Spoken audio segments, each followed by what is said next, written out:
This is the elevator at the Forker Lab at Penn Station Shenango in Sharon, Pennsylvania.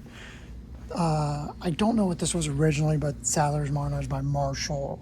I think even completely replaced by Marshall with Innovation Bruiser.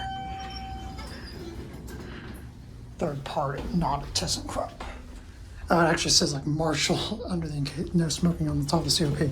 But the one, here we go up.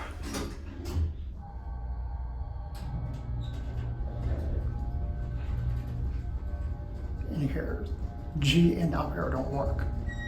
Here, one does not work either. Here, one.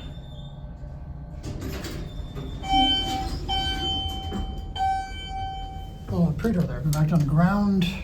Don't know what kind of controller this is on. Kind of janky, squeaky doors. Certificate replacement installed in 2007. It's a basic stainless steel cab. Here back at one.